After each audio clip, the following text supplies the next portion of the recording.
شروع کرتا ہوں میں اللہ کے نام سے جو بڑا مہربان نہایت رحم کرنے والا ہے۔ اللہ نے کعبے کو جو بڑی حرمت والا گھر ہے لوگوں کے لیے قیام امن کا ذریعہ بنا دیا ہے۔ نیز حرمت والے مہینے نذرانے کے جانوروں اور ان کے گلے میں پڑے ہوئے پٹوں کو بھی امن کا ذریعہ بنایا ہے تاکہ تمہیں معلوم ہو کہ آسمانوں اور زمین میں جو کچھ ہے اللہ اسے خوب جانتا ہے اور اللہ ہر بات سے پوری طرح باخبر ہے۔ یہ بات بھی جان رکھو کہ اللہ عذاب دینے میں سخت ہے اور یہ بھی کہ اللہ بہت بخشنے والا بڑا مہربان ہے۔ رسول پر سوائے تبلیغ کرنے کے کوئی اور ذمہ داری نہیں ہے، اور جو کچھ تم ظاہر کرتے ہو اور جو کچھ چھپاتے ہو اللہ ان سب باتوں کو خوب جانتا ہے۔ اے رسول، لوگوں سے کہہ دو کہ ناپاک اور پاکیزہ چیزیں برابر نہیں ہوتی، چاہے تمہیں ناپاک چیزوں کی کثرت اچھی لگتی ہو، لہٰذا اے عقل والوں اللہ سے ڈرتے رہو تاکہ تمہیں فلاح حاصل ہو۔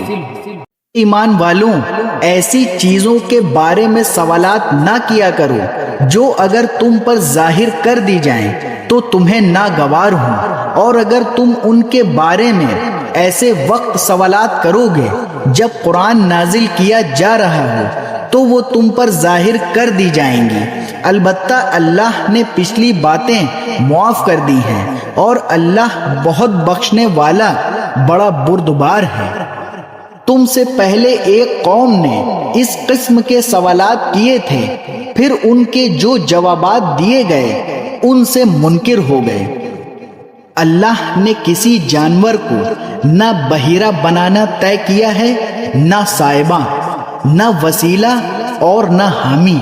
لیکن جن لوگوں نے کفر اپنایا ہوا ہے وہ اللہ پر جھوٹ باندھتے ہیں اور ان میں سے اکثر لوگوں کو صحیح سمجھ نہیں ہے۔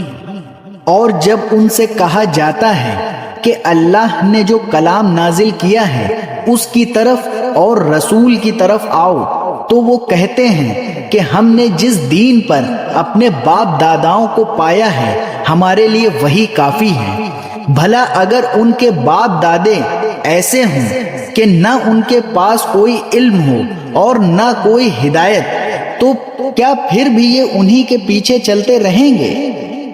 اے ایمان والوں، تم اپنی فکر کرو، اگر تم صحیح راستے پر ہوگے تو جو لوگ گمراہ ہیں وہ تمہیں کوئی نقصان نہیں پہنچا سکتے۔ اللہ ہی کی طرف تم سب کو لوٹ کر جانا ہے، اس وقت وہ تمہیں بتائے گا کہ تم کیا عمل کرتے رہے ہو۔ ایمان والوں، جب تم میں سے کوئی مرنے کے قریب ہو تو وصیت کرتے وقت آپس کے معاملات طے کرنے کے لیے گواہ بنانے کا طریقہ یہ ہے کہ تم میں سے دو دیانت دار آدمی ہوں جو تمہاری وصیت کے گواہ بنے، یا اگر تم زمین میں سفر کر رہے ہو اور وہیں تمہیں موت کی مصیبت پیش آ جائے تو غیروں یعنی غیر مسلموں میں سے دو شخص ہو جائیں، پھر اگر تمہیں کوئی شک پڑ جائے تو ان دو گواہوں کو نماز کے بعد روک سکتے ہو، اور وہ اللہ کی قسم کھا کر کہیں کہ ہم اس گواہی کے بدلے کوئی مالی فائدہ لینا نہیں چاہتے، چاہے معاملہ ہمارے کسی رشتہ دار ہی کا کیوں نہ ہو، اور اللہ نے ہم پر جس گواہی کی ذمہ داری ڈالی ہے اس کو ہم نہیں چھپائیں گے، ورنہ ہم گناہ گاروں میں شمار ہوں گے۔ پھر بعد میں اگر یہ پتہ چلے کہ انہوں نے جھوٹ بول کر اپنے اوپر گناہ کا بوجھ اٹھا لیا ہے تو ان لوگوں میں سے دو آدمی ان کی جگہ گواہی کے لیے کھڑے ہو جائیں جن کے خلاف ان پہلے دو آدمیوں نے گناہ اپنے سر لیا تھا، اور وہ اللہ کی قسم کھائیں کہ ہماری گواہی ان پہلے دو آدمیوں کی گواہی کے مقابلے میں زیادہ سچی ہے، اور ہم نے اس گواہی میں کوئی زیادتی نہیں کی ہے، ورنہ ہم ظالموں میں شمار ہوں گے۔